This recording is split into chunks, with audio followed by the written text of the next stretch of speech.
talvez ela também tenha um fundo de verdade. Talvez o que ela pinte não seja a mentira em si, mas talvez um jeito mais agradável de passar isso pro John. Talvez ela não demonstre pro John a dor que ela sente. Você pede uma música nos comentários e eu não só traduzo as letras e gírias, como interpreto a intenção subjetiva do artista. Vamos continuar nossa conversa sobre John Frusciante e eu agradeço ao Cristiel por pedir essa música que tem o nome mais irreverente que eu já escutei na minha vida. Your Pussy's Glued to a Building on Fire. Então, vamos achar um jeito de traduzir essa música e falar desse nome sem ser cancelado ou censurado, né? E aí uma coisa que eu acho muito legal, assim, quem assiste o canal sabe muito bem do meu gosto e o quanto eu aprecio esse lado raiz, rebelde, essa anarquia do rock and roll, mas eu acho que aí tem uma coisa que eu acho muito interessante, assim, já vai fazer sentido o que eu vou falar. O John gravou esse som, e é um som bem antigo, né? É de 92, se eu não me engano. E ele gravou essa música completamente desafinado. E isso é muito... Não é arriscado, mas tem que ter muita coragem para fazer isso, assim, né? E eu digo isso porque quem conhece o canal sabe que eu não sou um cara da teoria musical, eu não prezo por acordes, notas, eu não sou o cara que fica analisando, esse cara é mais rápido que o outro, esse cara tem mais técnica e tudo mais. A parte criativa, a parte emocional me interessa muito mais do que a técnica, né? Tanto é que o meu guitarrista favorito de todos os tempos, Sr. Angus Young, só escreve na pentatônica e ele fez a maior parte das músicas que eu mais amo na minha vida. Então, pra mim, a parte técnica não me interessa nem um pouco, assim. Então, quando eu falo assim, o John cantou desafinado, não é pra ir contra o John, não é pra dizer assim, que coisa horrível, mas sim coragem. Você tem que ter coragem pra te pôr ao mundo cantando desafinado. Então foi uma escolha. A gente sabe que o John tem harmonias fantásticas e ele cresceu muito como compositor, como cara que faz melodias, como um cara que faz letras, né? Eu não sei se ele contribui para as letras do Chili Peppers, mas na sua carreira pessoal ele faz letras belíssimas e muito enigmáticas, né? Com muita dualidade. E aí quando ele faz essa escolha de gravar desafinado, isso é uma mensagem. Isso não é algo assim, só gravei, né? Seja o que Deus quiser. Na verdade, isso é uma mensagem. Ele está querendo dizer alguma coisa no momento que ele grava uma música desafinada, né? E aí essa música tem um nome irreverente, né? A sua parte íntima está colada num prédio em chamas, então é bem curioso, né? A gente já vai ver a letra que ele quis dizer com isso, mas é engraçado, assim, porque isso me remete, se eu não me engano, isso aconteceu perto da saída dele do Chili Peppers, uma das milhares de saídas que ele teve do Chili Peppers, e talvez aí também já mostrou, talvez uma música quase que um protesto, assim, né? Uma ideia de, tipo assim, talvez cansado de trabalhar com produtores, de trabalhar com o polimento que acontece quando tu é uma banda profissional, quando tu tá num clima de estúdio, quando tu tem pessoas que querem e esperam que tu produza o melhor que tu pode produzir. E aí ele vai lá totalmente contrariamente e mantendo a sua clássica dualidade, e aí ele oferece uma música em que ele canta desafinado. Então eu acho que tem um pouco de rebeldia aí, assim, e eu posso apreciar e respeitar isso com certeza. Eu não faria, até porque eu não sou cantor, né? Quando eu canto no canal é só de brincadeira, mas a hora de cantar e a hora de gravar, pra mim, eu sou o oposto. Eu sou o cara que leva isso muito a sério, assim, né? Eu não prezo tanto pela teoria e pela parte técnica, mas eu acho que um disco bem gravado, e assim como os discos que o Rick Rubin produz com o Chili Peppers, tem o seu valor, né? E é legal de apreciar um disco bem gravado, bem feitinho, assim, né? E quando o produtor consegue capturar a rebeldia das pessoas, mas com precisão, né? E com uma bela e uma ótima qualidade. Então, tem essa dualidade também entre a rebeldia e a qualidade. E aí, quando o John... Só terminando o pensamento, quando o John se expõe cantando e gravando uma música, né? Oferecendo pro mundo, porque aí quando tu oferece pro mundo a música, tu já passou pelo processo de será que isso é bom, será que isso é ruim, será que eu deveria ter feito isso, será que não? Todas essas etapas já foram cumpridas, ela foi gravada, o disco foi prensado e ele já tá na mão do ouvinte. Então quando tu entrega o disco pro ouvinte, tu tá dizendo, essa é a minha mensagem, isso é o que eu tenho para dizer. E aí quando tu diz isso desafinado, isso faz parte da mensagem. Então é bem interessante essa escolha. Então não tô falando mal do cara, mas eu achei fantástica essa ideia e essa coragem de se expor dessa maneira. Vamos pro verso 1 então. Your pussy's glued to a building on fire, I paint my mind just cause I'm alive. Então, aqui é bem interessante, essa metáfora já faz sentido de cara, assim, né? A sua parte íntima, né? A sua parte íntima dessa moça, ela tá colada a um prédio que está em chamas. O prédio em chamas, ele é destrutivo, está em ponto ou está em processo de destruição. O prédio em chamas é o John Frusciante. Então ele tá dizendo, né? Tu tá colada, porque ela já...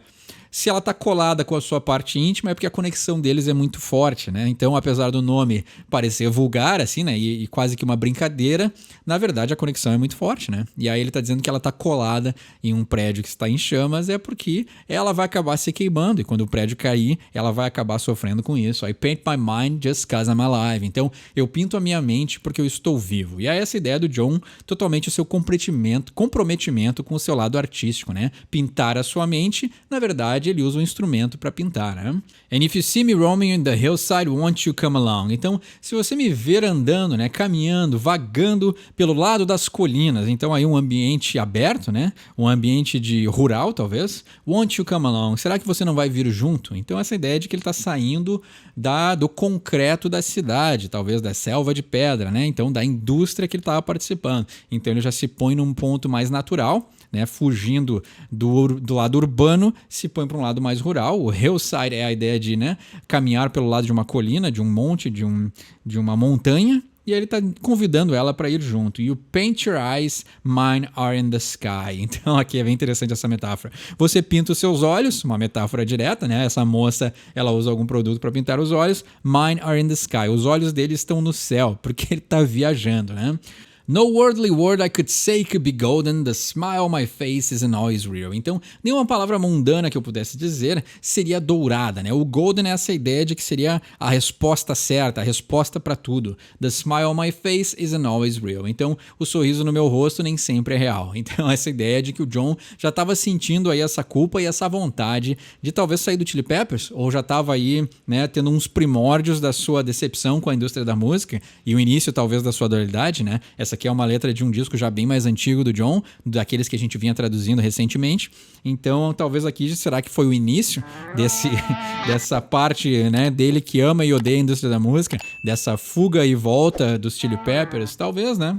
But the way you make me feel is all that's really real, your little duck house. Então, o jeito que você me faz sentir é tudo que é realmente real. A sua pequena casa de patos, né? A casa do pato eu não sei o que quer dizer, né? Talvez uma casinha bem pequenininha. Será que isso aqui é uma gíria para a parte íntima da moça, né? Não sei, né?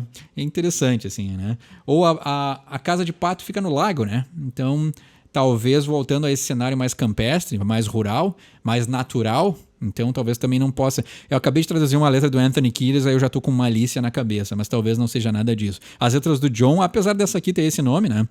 Geralmente não tem umas conotações tão sexuais e tão fortes e diretas como as do Anthony, né? Mas então talvez a minha mente esteja aí permeada pelas letras do Anthony, mas a sua pequena casa do pato, eu imagino então, vamos tirar as besteiras da cabeça e vamos imaginar que é ela convidando ele para um cenário mais acolhedor, mais natural e mais rural, né? Oh, won't you come along? You paint your lies, your pain is nice. No. Então, por que você não vem junto? Você pinta as suas mentiras, a sua dor é ótima. Your pain is nice. A sua dor é legal, né? No. Então, não. Então, interessante, né? Você pinta as suas mentiras e a sua dor o nice é aquela ideia de agradável, né? A sua dor agradável. A dor agradável pode ser um orgasmo, né? Mas aí a gente tá falando, de novo, numa conotação sexual, que eu não sei se é bem isso que ele tá falando aqui nessa letra, né? E aí ele volta, Your pussy's glued to a building on fire, I paint my mind just cause I'm alive. Então ele volta, né? E repete a letra. Não tem nada aqui que se repita ou que nos dê algum entendimento maior, porque a música se repete, né? E aí... a gente fica em dúvida, eu pelo menos fiquei em dúvida aqui, eu imaginava que ia ter mais letra nesse som, então eu não consigo dar um chute, assim. Eu imagino, pelo que eu leio aqui, ela é uma ex-namorada do John, então ele fez essa música pra ela, e já dá pra entender o início de um conflito que ele tava tendo aí, a sua clássica dualidade, quando o assunto é a indústria da música e os Chili Peppers, então eu imagino até... E pelo jeito meio despojado, né? A gente vê que quando chega no solo, ele já tem a sua clássica influência de Jimi Hendrix, né? Uma guitarra para um lado, a base para o outro, um violão ali, né? E até o violão, assim, não é tão bem gravado, assim. Então tem esse lado bem espontâneo, assim, né? Vou gravar isso aqui e já era. Talvez ele já devia estar irritado com algum produtor, alguma coisa, e tipo, tá, chega de perfeccionismo. Eu vou gravar a guitarra desse lado, o solo vai ficar desse, eu vou cantar do jeito que eu quiser e acabou, me deixa em paz. Eu acho que tem um clima assim também, né? E aí ele fez essa música para ela, talvez dizendo isso, né? Será que ela quer fazer parte desse mundo dele? Será que ela quer entrar nessa viagem com ele? You paint your lies, your pain is nice. Então você pinta as suas mentiras e a sua dor é agradável. Interessante, né? Porque aí ele fala que ele pinta a mente e ela pinta as mentiras. Então quando ele pinta a mente, ele está sendo verdadeiro. Então, quando ela pinta as mentiras, talvez ela também tenha um fundo de verdade. Talvez o que ela pinte não seja a mentira em si, mas talvez um jeito mais agradável de passar isso pro John. Talvez ela não demonstre pro John a dor que ela sente. Pode ser isso, talvez, então. Isso é a ideia de pintir as mentiras. Pintar as mentiras, né? A sua dor é agradável. Interessante. Bem enigmático, né? John, então, aqui não importa o ano que ele escreve uma música, sempre é enigmático. Essa aqui eu não tenho uma conclusão, assim, mas eu imagino, e o meu chute é esse, um primórdio aí do John já enfrentando suas dualidades. Então a gente vê que isso aí tá sempre presente na carreira dele. Tem um entendimento melhor? Deixa embaixo nos comentários. Quer pedir uma música pro próximo episódio? Deixa embaixo também. Meu nome é Eduardo, esse é o Sorry From English. Quem sabe inglês, tirar suas próprias conclusões.